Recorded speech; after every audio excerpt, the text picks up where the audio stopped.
Bueno, buenos días y bienvenidos a este último seminario del curso, ¿no? Es decir, yo quisiera romper el ritmo y incluir algo en este último seminario, en lugar de continuar con la reflexión acerca de la guerra y la paz. Tenemos que continuar con la segunda parte, que era cómo reunidos en el consejo de los Pandava con Krishnas, ellos opinan acerca de la guerra, ¿no? También habían opinado acerca de la guerra los personajes de los Kurus en la otra asamblea. Yo había pensado, estamos llevando a cabo un seminario al mismo tiempo, un seminario de observación de bebés desde hace mucho tiempo, con una serie de compañeros, me parece que sabéis, ¿no? Y estamos en la última observación de un bebé que se llama Irina, que yo lo he citado en muchas ocasiones. En esta última observación vemos que está Irina con su madre y un hermano, y están en el parque. La observación ha solido hacerse en el parque en lugar de la casa, y viene una señora mayor, Carmen, que representa la edad, representa lo final. Lo importante es que esta es la última observación. Es la última observación y no está el padre presente. Son dos cosas importantes que yo las voy a ligar finalmente con un último acontecimiento que voy a contaros. Entonces, normalmente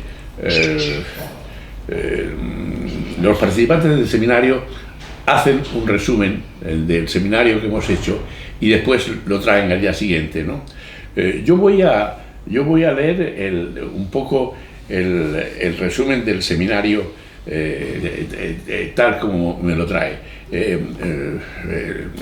A veces lo trae, bueno, cada día lo realiza una persona.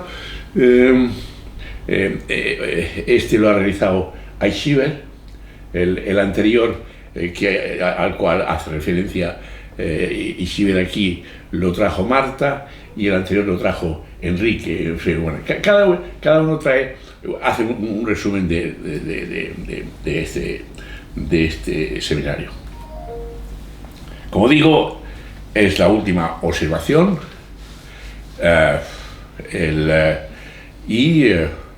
habíamos comentado un acontecimiento, digamos, psicosomático de la madre, que después de confrontarse con la separación de esta observación, después de que viene una mujer mayor y toca la cabeza de la niña, le canta la canción y tal, que viene representado por la vejez o el tiempo, el cronos, ¿no? El tiempo cronos. La madre siente, digamos, un sofoco y tiene la necesidad de quitarle a la niña el abrigo, ¿no?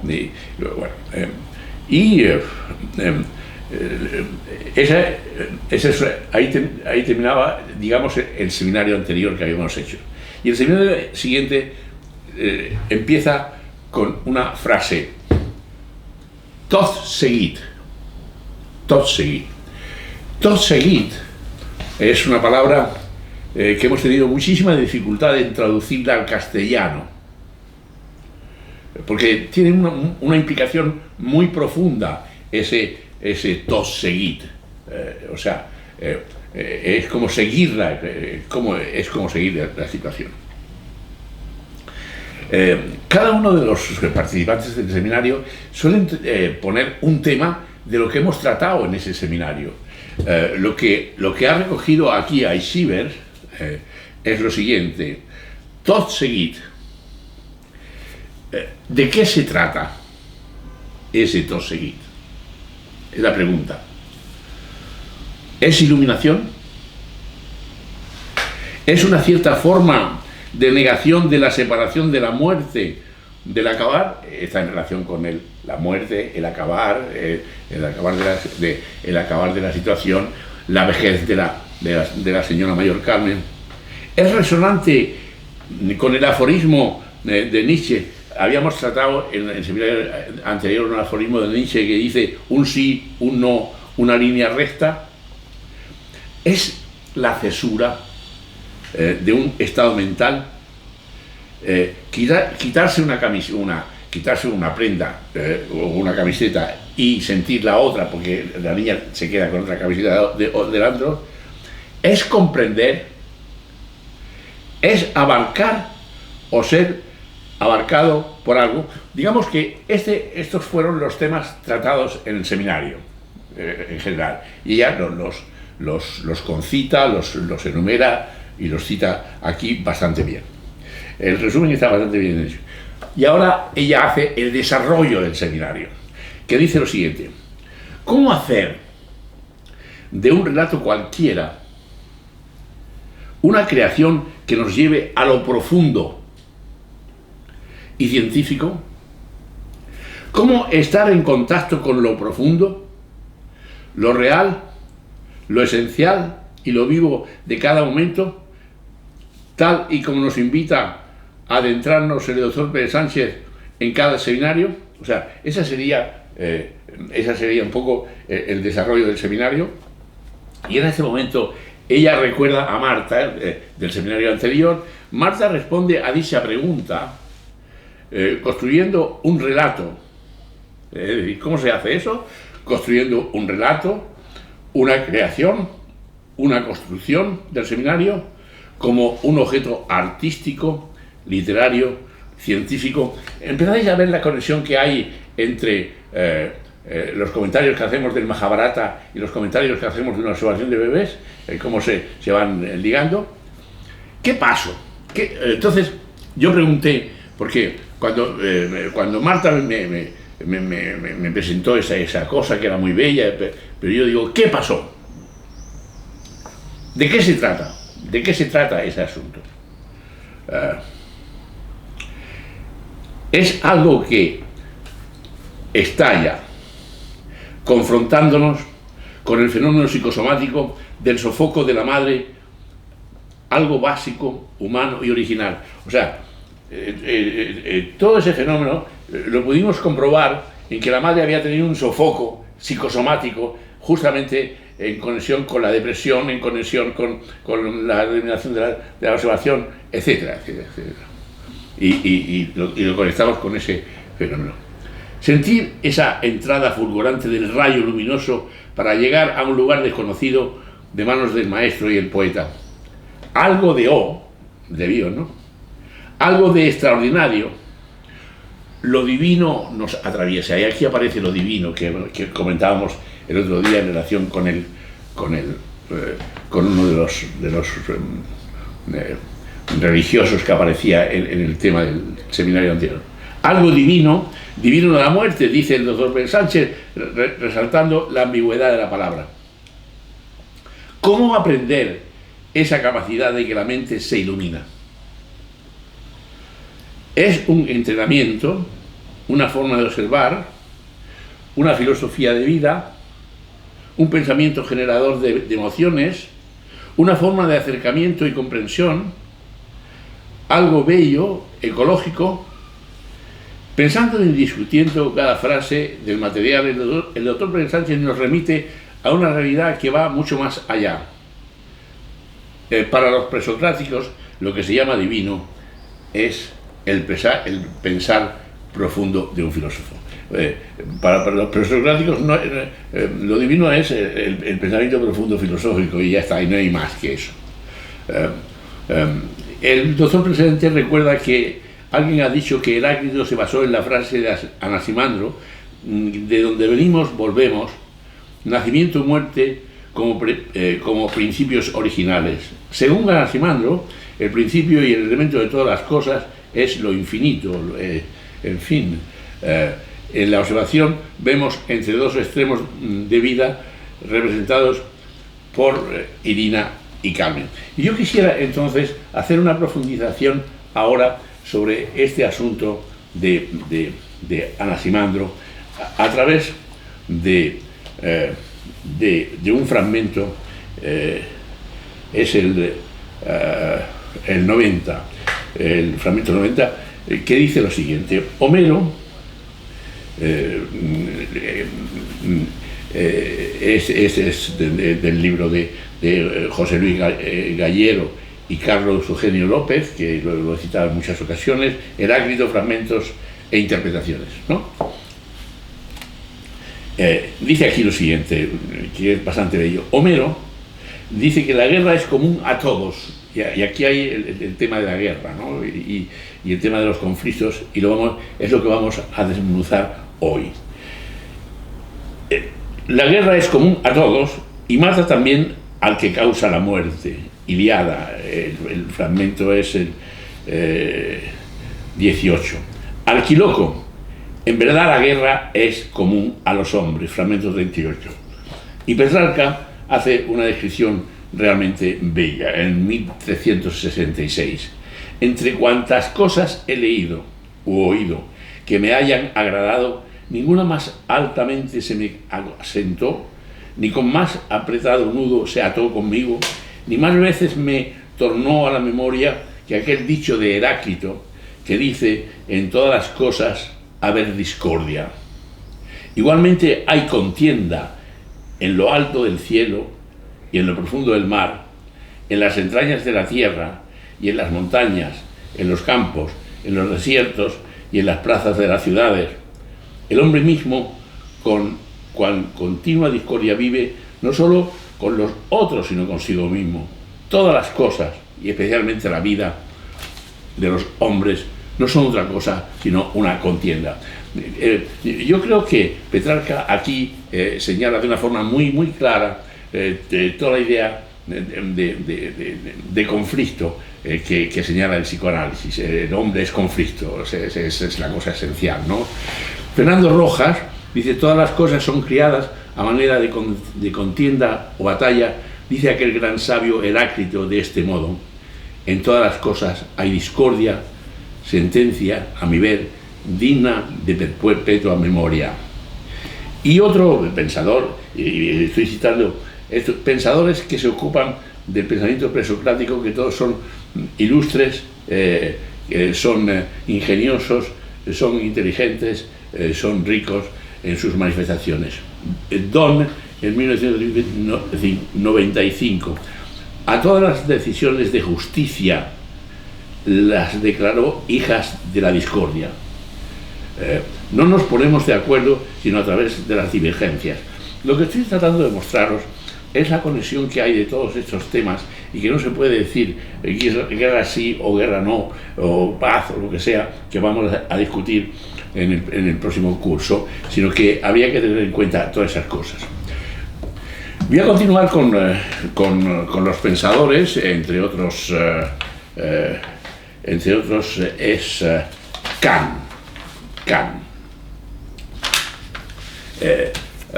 Kant en 1784 dice: el medio del que se sirve la naturaleza para llevar a cabo el desarrollo de todas sus disposiciones es el antagonismo. Se entiende por antagonismo la insociable sociabilidad de los hombres. La insociable sociabilidad de los hombres. Esto es, el que su propensión a vivir en sociedad sea inseparable de una hostilidad que amenaza constantemente con disolverla. O sea, él da la presencia de eso, que no se le puede decir guerra sí o guerra no, porque hay una insociable sociabilidad del ser que está presente. Y este es el meollo, de alguna forma, de este seminario, que yo quería que tuvierais presente en vuestro pensamiento para poder discutir con mayor riqueza cualquier otra cosa.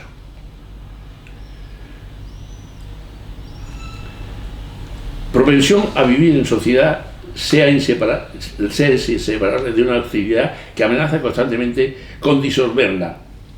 Que tal disposición subyace a la naturaleza humana es algo bastante obvio. El hombre tiene inclinación a socializarse, pero también una fuerte propensión a separarse, ¿no?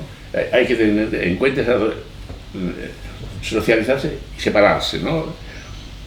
Demos pues gracias a la naturaleza por la incompatibilidad, por la envidiosa vanidad que nos hace rivalizar por el anhelo insaciable de acaparar o incluso de dominar. Sin ello, todas las excelentes disposiciones naturales depositadas en la humanidad dormitarían eternamente.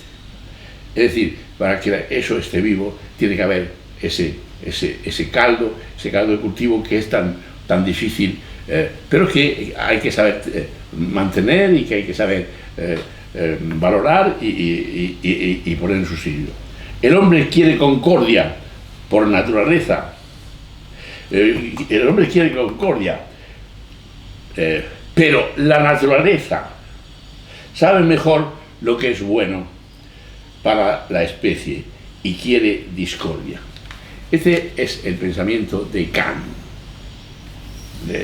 en 1784. O sea que coloca la situación en su sitio, en su lugar, con sus matices, con sus derivaciones. Nietzsche, en 1873, dice: en medio de la noche mística que envuelve el devenir suscitado por Anaximandro, recordáis el dicho de Anaximandro, que eran aquellas 38 palabras que son el comienzo de la filosofía al cual nos hemos referido, ¿no? De dónde venimos, allí volvemos, etcétera, etcétera, la vida y la muerte, la injusticia que se hace por haber nacido y lo que hay que pagar por esa injusticia, etcétera, etcétera. Nietzsche dice: en medio de la noche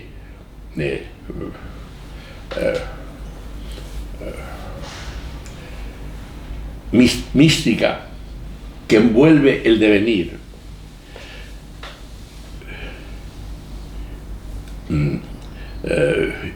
incitado por Anaximandro,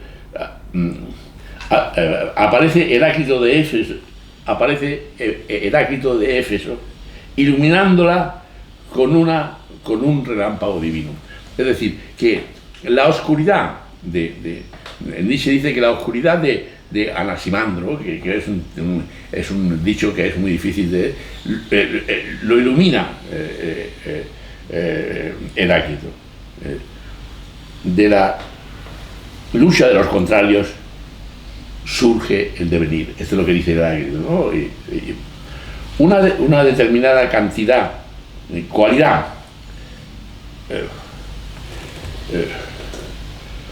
cualidad que aparentemente se establece como duradera, no es sino la manifestación momentánea del dominio personal de un luchador sobre otro por el combate, pero el combate continúa innecesariamente durante toda la eternidad. Es decir, que el combate no para, que la lucha es permanente, etc. Es otro autor que habla en los mismos sentidos. Es por eso que es tan importante el comienzo de Levinas, cuando dice que la guerra es, en fin, la lucidez, apertura del espíritu sobre lo verdadero. No consiste en tener la posibilidad permanente de la guerra, que es lo que de alguna forma estos autores nos están diciendo, ¿no? La guerra, la contienda, la tal, en fin. Y que hoy yo lo muestro con los diferentes matices que dan cada uno de estos autores, que son una joya por tanto, la idea de Anaximandro contempla la lucha de los contrarios como el dominio continuo de una justicia unitaria. porque la luz que pone Heráclito es que es la justicia, o que es el proceso legal, etcétera, etcétera. Gigón, en 1945, no tenemos más remedio que acordarnos de Anaximandro, y cita otra vez a Anaximandro, para quien injusticia, Gigón cita injusticia y reparación, o sea, que son los dos temas que Anaximandro señala. El nacer es injusto para Anaximandro, y necesita reparación. Todas las cosas pagan mutuo tributación por sus injusticias, con arreglo al ordenamiento del tiempo. Es decir, hemos nacido con el derecho a pagar un tributo al Estado, no, a la vida, ¿no? En fin, esa sería un poco la idea de Anaximandro, el fundamento filosófico de Anaximandro de hace tanto tiempo. Nombres poéticos para el tránsito de una cosa a otra, se hacen en el mismo plano. Incesantemente tiene lugar el juego de canje recíproco. O sea, hay un juego de canje recíproco en todo momento, en toda situación, tal. Frankel, en 1951, la tesis de los contrarios es en sí misma paradójica y tiene consecuencias paradójicas. Para la primera parte del aforismo, he aprovechado un viejo proverbio griego: la guerra es común a todos. La guerra es una empresa común a los contendientes que se someten a las decisiones de su combate. El pensamiento está también en Píndaro, que quien algo emprende debe también padecer. Para la exposición discordia es justicia, se encuentra en el lenguaje un apoyo, porque dique no solo designa justicia, sino también proceso. Dique es la palabra griega, e indica una parte es justicia, pero por otra parte es proceso, es un trabajo que es litigio. O sea que si tomamos la guerra, contienda en sentido amplio, la frase significa que la oposición es composición. Este es el tema, esto es lo profundo. La oposición es composición, se compone, y ahí está el equilibrio, y ahí está el peligro, y ahí está lo difícil de las relaciones humanas. Blastos, en 1955, que la lucha es universal, se desprende de la suposición que dice de que en todo lo que existe está el proceso de cambio, y que todo cambio es lucha. Daros cuenta como cuando se habla de transformación, cuando se habla de cambio, se incluye la idea de lucha. La lucha está presente en todo momento. Otra aportación bastante curiosa es la de Kieran Raven. La interacción de opuestos es básica en Heráclito, quien parece que corrigió deliberadamente a Anaximandro. Casi todos señalan que el dicho de Anaximandro fue fundamental, pero necesitó el arreglo de Heráclito. Y luego lo vamos a ver cómo todo el pensamiento de Heráclito se fundamenta para dar consistencia a este cambio. Parece Kieran y Raven, la interacción de los opuestos es básica en Heráclito, quien parece que corrigió deliberadamente a Anaximandro mediante la paradoja de la discordia. La discordia es justicia. Daros cuenta cómo se superponen las palabras. Discordia, justicia. La discordia o guerra es una metáfora que Heráclito emplea para expresar el dominio del cambio en el mundo. La guerra que subyace a todos los hechos es común en el sentido de universal. Y aquí aparece la palabra común. Daros cuenta que ahí está la razón común de Heráclito en este libro. ¿Recordáis? Es lo común. Todos los hechos es común en el sentido universal. Homero había usado el término en el significado de imparcial. Heráclito indica que si la discordia cesara, el mundo quedaría destruido. Daros cuenta qué cantidad de argumentos para pensar guerra sí, guerra no, en fin, y que eso lo podamos después matizar en el seminario a hacer en septiembre, que será difícil hacer un seminario después de oír todas estas cosas. Guthrie, en 1962, Arquiloco copia el verso de Homero, posible razón de la censura común a ambos, al decir que la guerra es común. Heráclito la identifica con el logos. ¿Estamos? Este es el tema. Esta es la profundidad del pensamiento de los presocráticos, que no es divino, o sea, pero daros cuenta aquí, o sea, y cómo estos pensadores afinan. Guthrie, en ese sentido, dice: Arquiloco copia el verso de Homero, posible razón de la censura común entre ambos, en el fragmento 42. Dice que la guerra es común. Heráclito la identifica realmente con el logos. Común y logos es la misma cosa. Al mismo tiempo lanza otro ataque disimulado contra Homero y dice que el que ha matado deberá también morir. Común tiene un significado más profundo para Heráclito. Común no es una cosa así vulgar de toda la gente. Común es la esencia de lo que es el pensamiento. Es la esencia de la razón. Es la razón común. La razón común que muy pocos la tienen. Y que los que creen que... Y hay los que creen que mi razón es la universal, y que no es razón común, sino que es una razón muy, muy particular. Común tiene el significado más profundo para Heráclito.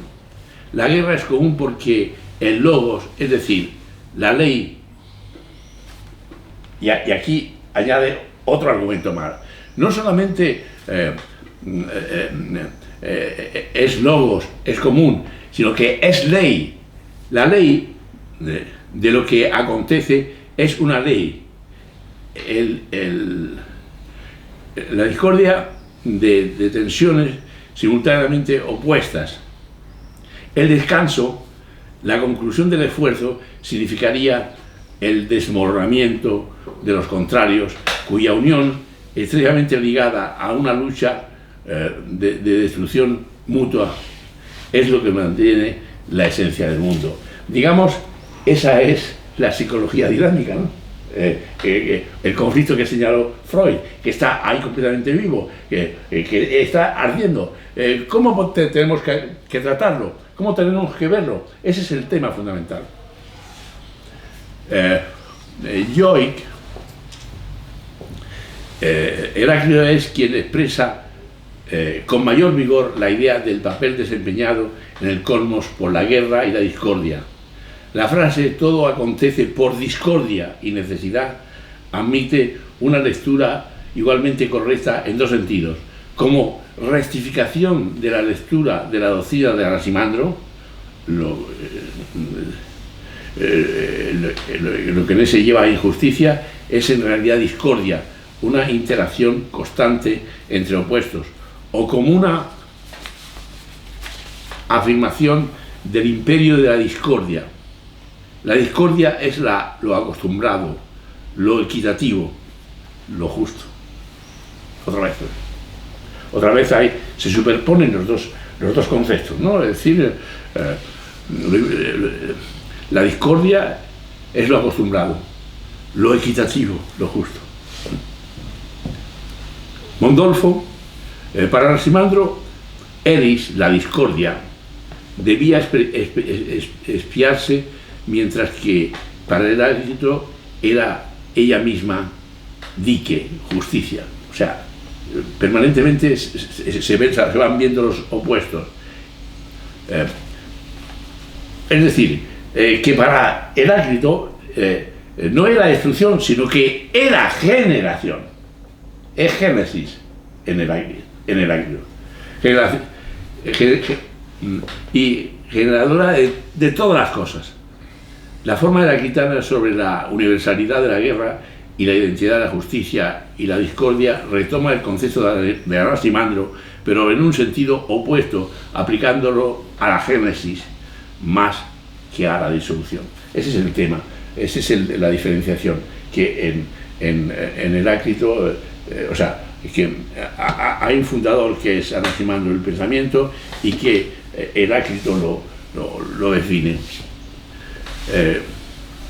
Steiner, la fragmentaria oscuridad de Heráclito es Steiner. Esta es la frase que os he mandado en el escrito, ¿no? La fragmentaria oscuridad de Heráclito y Anaximandro es lo que apunta paradójicamente hacia la luz primera.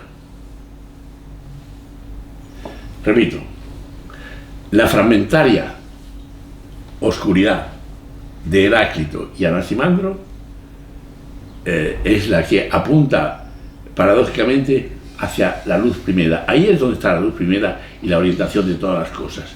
Si te olvidas de eso, tu pensamiento se hace vulgar y no tiene la riqueza o la profundidad o los niveles que tiene. Markovic, la guerra o discordia no es...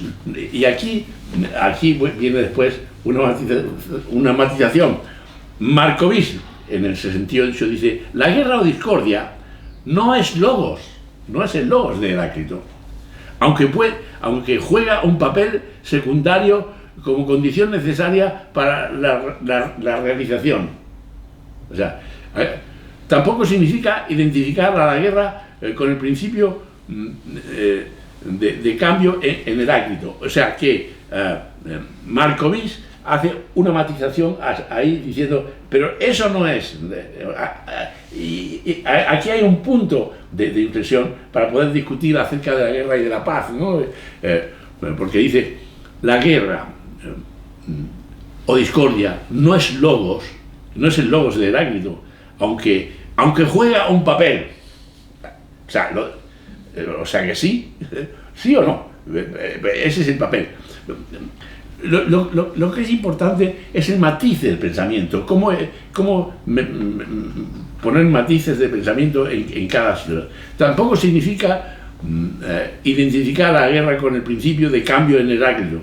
Allí donde el cambio opera como una razón de los opuestos, la guerra no está presente. Hay que subrayar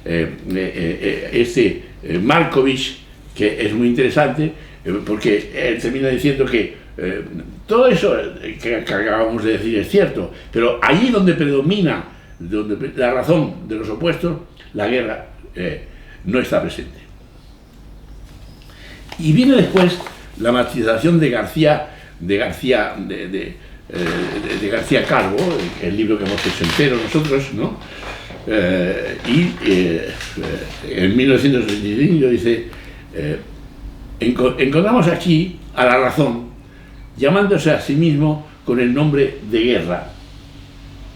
Eso lo dice Calvo. La razón llamada nombre de guerra, de lo que lo prueba el predicado Chinón, porque común es Chinón. Él se basa justamente para discutir cada término, lo recordáis, en términos que son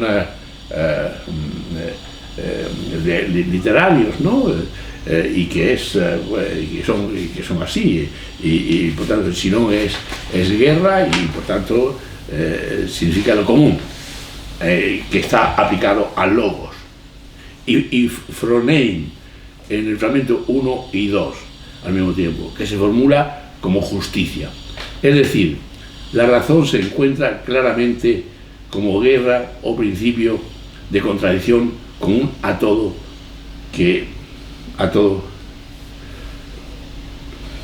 los procesos, porque una cosa se transforma en otra. Bueno, ese es el pensamiento de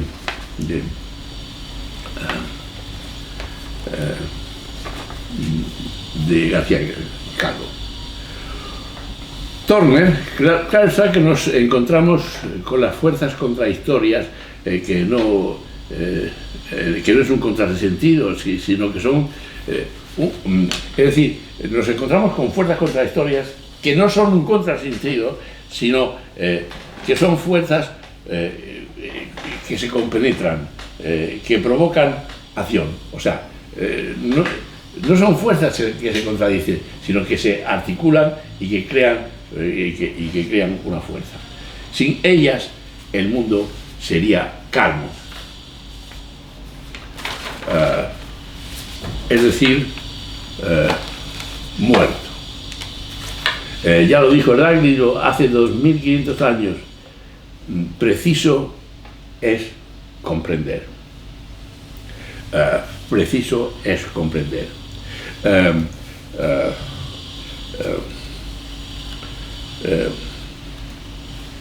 No sé si lo hemos dicho, creo que no, pero en el resumen de Irina sí que lo dice, y de alguna forma corresponde a otro resumen que trajo Enrique,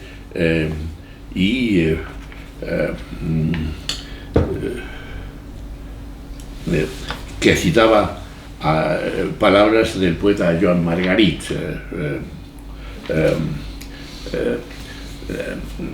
Dice que Heráclito dijo hace 2500 años: preciso es comprender. Margarit en su poema dice: comprender es la única cosa que nos ennoblece. O sea, lo vamos a ver después en la continuación del seminario, ¿no? O sea, por tanto, al fin y al cabo,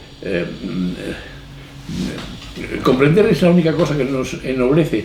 Comprender es la única cosa que nos eleva, que nos culturaliza, que nos da sentido. El seminario tiene sentido justamente en la medida en que nos ayuda a comprender.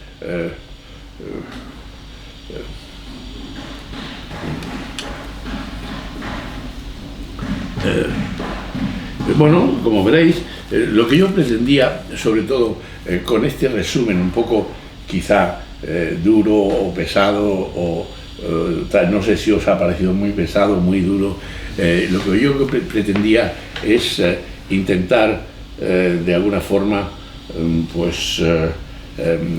esclarecer este pensamiento de Anaximandro, que se ilumina con Heráclito, y que es el principio de la luz, ¿no? y que iluminaría a su vez todo nuestro pensamiento.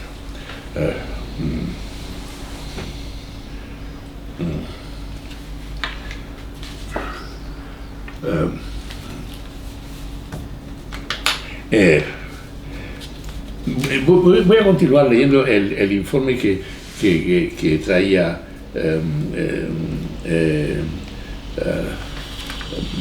Aichiver,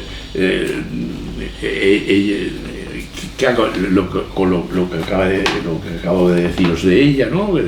Y ella dice: parece que la observación de bebés se produciría con una cierta ligereza, pero requiere de una actitud estoica para coger los fenómenos, ver cómo están ocurriendo para poder defender la verdad de los fenómenos. De alguna forma, el esfuerzo que hemos tratado de hacer hoy con esta disquisición intelectual es ver de qué forma nos reforzamos frente a los fenómenos y somos consistentes y no nos dejamos influir por el primer destello luminoso, sino cuando somos afectados verdaderamente por el rayo. Y recordar que Heráclito tenía una interpretación sobre el rayo muy fulgurante y muy interesante, ¿no? Ella dice: parece que la observación de bebés se produciría con cierta ligereza, pero requiere de una actitud estoica para coger los fenómenos, ver cómo están. Y aquí está en conexión con el seminario anterior que hemos dicho. Hemos hablado de los estoicos. ¿El por qué hemos hablado de los estoicos? Porque le dan fuerza a toda esta situación, ¿no? Para coger los fenómenos, ver cómo están ocurriendo, para poder defender la verdad de los fenómenos. Parecería que el estoico tiene esta capacidad más afinada de percepción con su actitud, responsabilidad y libertad. Es una actitud con mayúsculas, elaborada y trabajada. Comprender es lo único que ennoblece. Aquí repite ella la frase, que da profundidad y sentido al trabajo. Acceder a la inspiración para ser abrazado por la razón común, que es un principio, que en principio sería nuestra tarea. Es decir, en última instancia, es comprender que es ser abrazado por la razón común que defiende Heráclito. Volvemos otra vez a ese componente. Leemos de nuevo material. El material que leemos es el siguiente. Top seguid, este es el material que hemos leído de la observación, es el siguiente. Top seguid, y es esta palabra top seguid, que no sé si encontráis vosotros una definición más precisa. Top seguid, pensar un momento y ahora os lo pregunto.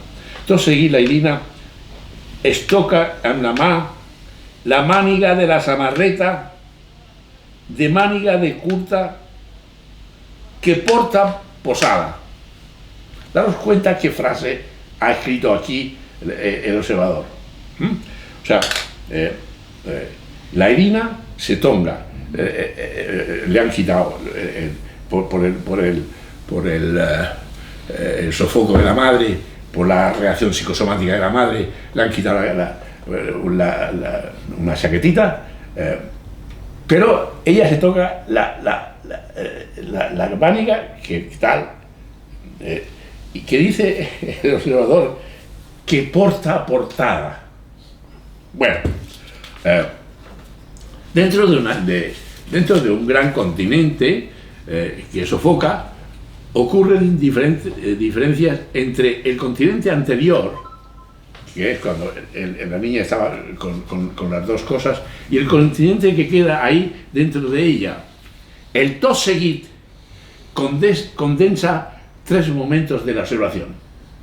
Primero, el sofoco de la madre que quita el abrigo, que ya os he dicho, el abrigo de Irina, que necesita liberarse de algo, de la chaqueta que nos traslada como afectada por el acontecimiento de la muerte, del final, una idea de la muerte que tiene que ver con el final de la observación, y que tiene que ver también con la ausencia del padre, que el padre se distrajo y tenía que estar allá y no estuvo en la observación. Segundo, la capacidad de Irina de aumentar su percepción y comprender serena el significado profundo de quitarse la chaqueta y dilucidar su estado mental de ser contenida. Se toca el borde de la camiseta, ese punto entre la piel y la segunda piel, ahí donde puede percibir las dos cosas. O sea, ese sería lo que interpretamos. Está comprendiendo algo de esta piel suya, auténtica, y de los cambios de desnudarse, de separarse con el final de la observación. Tener en cuenta esta idea de la autenticidad de la niña, que está ahí, que permanece ahí, que tiene durabilidad, que tiene tal, y que la voy a repetir en un acontecimiento que voy a contar al final de este seminario, que es la continuación. Está comprendiendo algo de esta piel suya, auténtica y los cambios de desnudarse, de separarse con el final de la observación. El límite entre el final de la camiseta y la piel evoca la profundidad de comprensión de Irina, la muerte y el final como algo importante si se ven en su profundidad, es el nunca más. Irina representa bellamente las palabras de Joan Margarit: comprender es la única cosa que nos ennoblece. Este es el tema, este es el segundo punto fundamental que yo voy a retomar después en otro momento.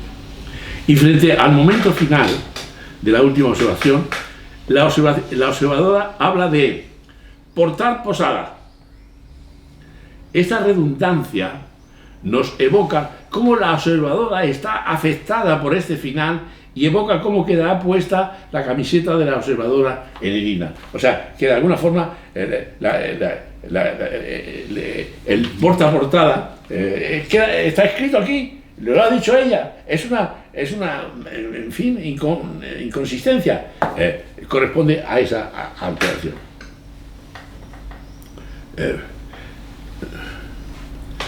El top seed, tomando las palabras de Heráclito, es el tiempo todo, el aion. La eternidad. Un niño jugando a las 3 en raya, en un reino donde el niño es el rey. La capacidad divina de aumentar su percepción y comprensión serena, el significado profundo de quitarse la chaqueta,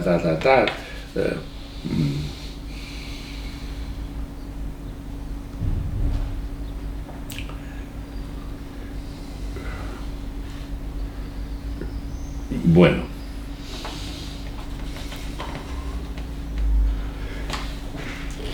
en una palabra, lo que tratamos en la observación de bebé es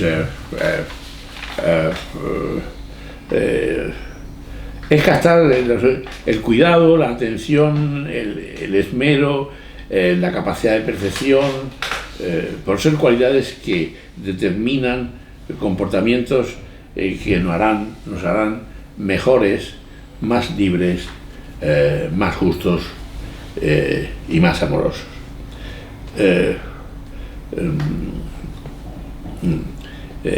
Con estos presupuestos que hemos extraído entre los contrarios, ampliamos las reflexiones de atención y asistencia sanitaria. Yo, con todo esto, quería terminar con un acontecimiento que acaba de pasar en Francia y yo creía que aún iba a poder hablar de este personaje antes de que se muriera. Estoy hablando de Asel Khan. ¿Conocéis a Asel Khan? ¿Habéis oído hablar de Asel Khan? No. Asel Khan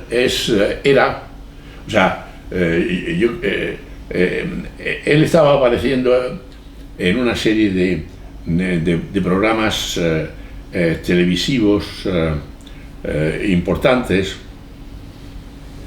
y de radio. Él era el presidente de la Liga contra el Cáncer. Y el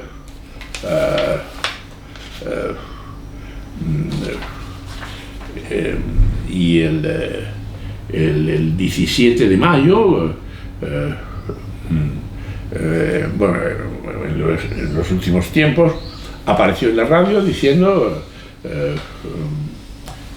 que tenía un cáncer terminal.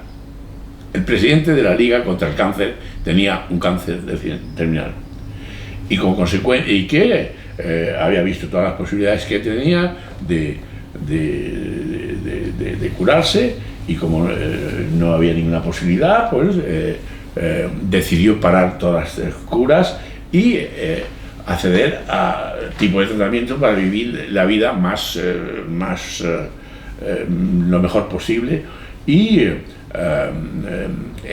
estaba por la mañana en una reunión como presidente de la Liga contra el Cáncer en Francia, y por la tarde estaba en el quirófano haciendo una intervención quirúrgica, y realmente se vio que no había ninguna posibilidad de ir adelante. Entonces él decidió comunicar esta cosa públicamente en los periódicos, y realmente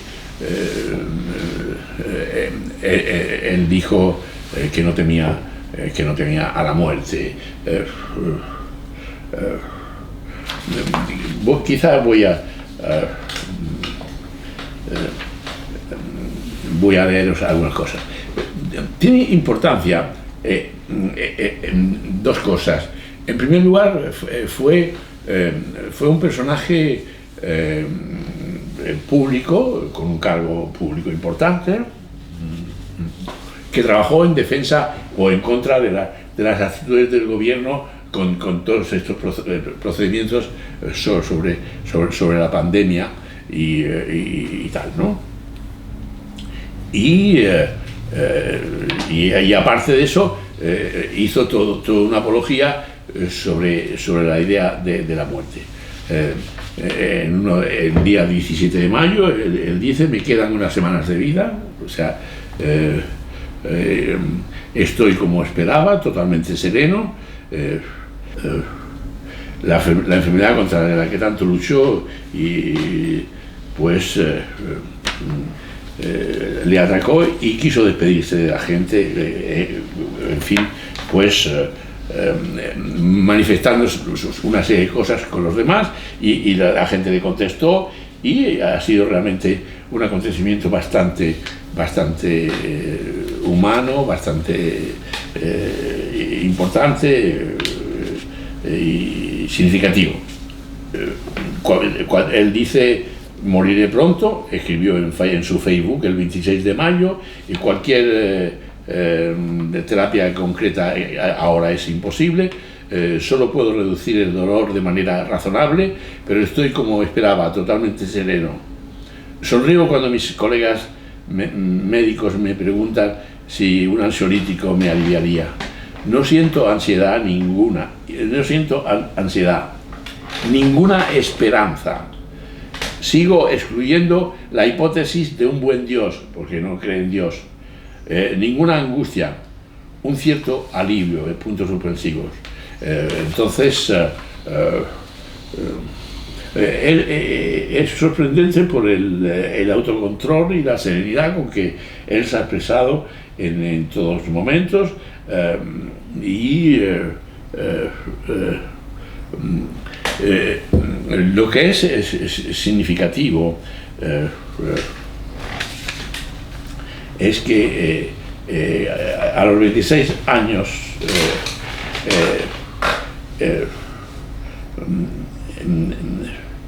él comunicó algo importante. Él, yendo con su padre, siendo un niño de 7 años, su padre era un pensador, un filósofo, iban en el tren. Su padre escribe una carta para él, y en el mismo tren se tira del tren y se suicida. Y él se encuentra con esa carta. En la carta el padre le dice: ser responsable y ser humano. Ese es el mensaje de su padre.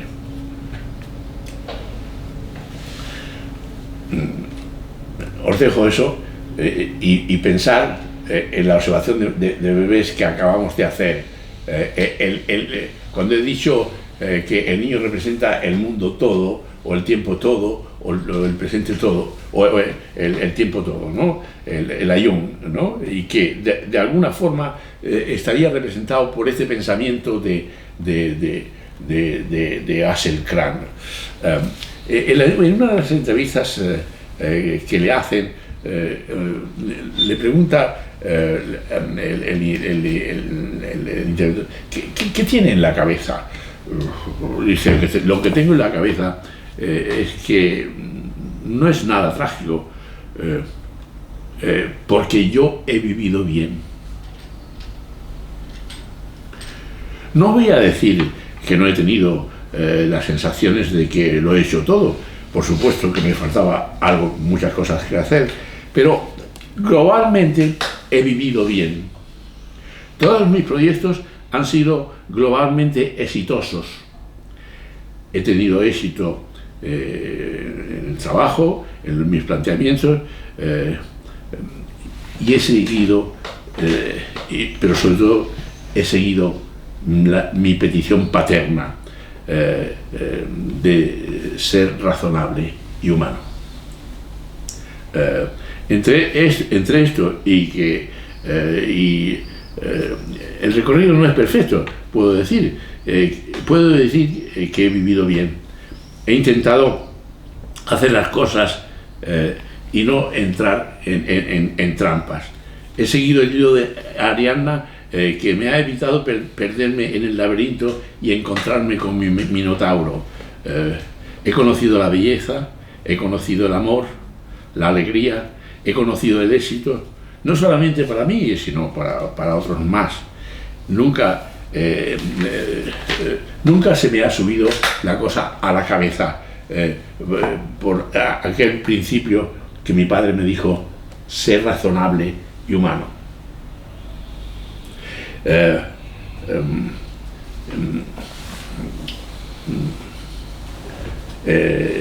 Este texto es él dice adiós, y el periodista le pregunta: y hace mucho que viene reflexionando esto. Dice: no lo he reflexionado mucho. Ahora en el hospital había algunas, tenía que hacer algunas cosas y tratamiento, pero la idea es el tiempo que me queda, cómo hacer lo mejor posible lo que viene y lo que voy a hacer y lo que es, y nada más. No he pensado nada más en todo esto. Lo que quería subrayar, como veis, es justamente cómo él dice que él ha tenido una buena vida, gracias a esta reflexión que le mandó su padre: sé razonable y humano. Y esto es lo que él ha defendido, tanto en su tarea profesional como en su tarea vital. Y lo que yo quiero subrayar es la idea de la importancia de Irina como una cosa fuerte, como un pensamiento fuerte, del bebé como un pensamiento fuerte para enfrentar la muerte y enfrentar las cosas. Tenemos el próximo seminario para discutir acerca de la ausencia del padre en el caso de Irina.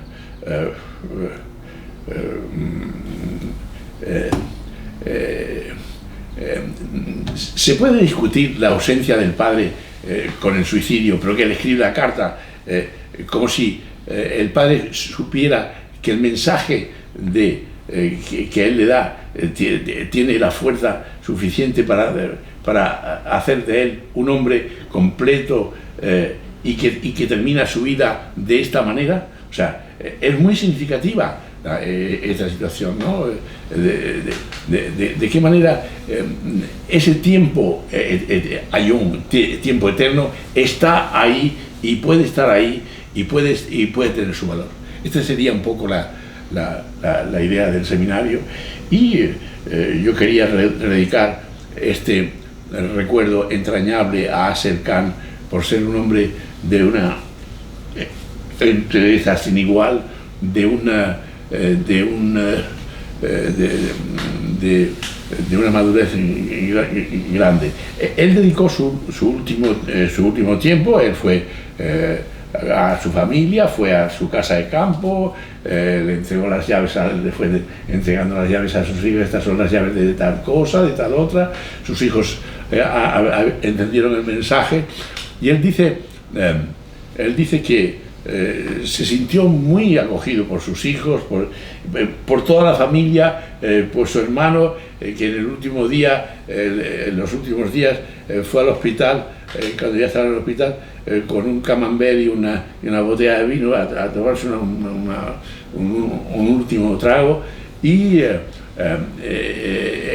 cariño de sus hijos, el afecto de sus hijos, el afecto de su familia y la mirada cariñosa de su mujer. Yo veía que mi mujer me miraba con cariño y con afecto. Todo eso es algo que me ha ayudado. Por supuesto que yo he luchado con la muerte y que he querido vencerla y no la he vencido, pero por supuesto que me va a vencer, pero no tengo esa angustia terrible de la muerte que me impide vivir. Lo importante es no aprender de la muerte, sino aprender de la vida. La muerte es como una cortina que se baja, detrás de la cual no hay nada, y que la muerte es un no fenómeno. Y eso es lo que yo siento. Él no es creyente, él no es tal, y que lo único importante es cómo uno ha vivido. Si uno se cree en un Dios y se ha portado como un diablo o como un maldito, es un maldito y no es un Dios. O sea, lo importante es lo que haces, lo importante es cómo lo haces, y en ese sentido yo creo que Asher Khan es un ejemplo de profesional médico que ha luchado. Él ha escrito varios libros, él ha escrito varios tratados sobre la situación actual que se está viviendo en Francia. Él dice que no es negocio, por ejemplo, porque vaya a encontrar el negocio las medidas sanitarias ponen en peligro la economía, que es más importante la salud que la economía. Bueno, ha defendido toda esa actitud hasta el final de sus días, y ha defendido también su actitud frente al horror de la muerte, y valorando, si tú vives bien, no tienes por qué tanto temor a la muerte. Y esa sería un poco la idea, y este sería un poco el mensaje del último seminario del curso, y como ejemplo para que podamos trabajar en el próximo año, matizarlo, estas cosas que hemos dicho sobre la guerra, sobre la violencia, sobre lo común, sobre los principios, sobre todas estas cosas. Y nuestras últimas palabras de recuerdo y de gratitud a un hombre como Asher Khan, que nos da un ejemplo de vida, de dignidad y de comprensión de las cosas que nos hace más humanos. Bueno, dicho esto, disfrutar de la vida como nos aconseja Asher Khan, disfrutar de vuestras vacaciones, y nos vemos en septiembre. Un abrazo para todos y vuestra familia y vuestros amigos.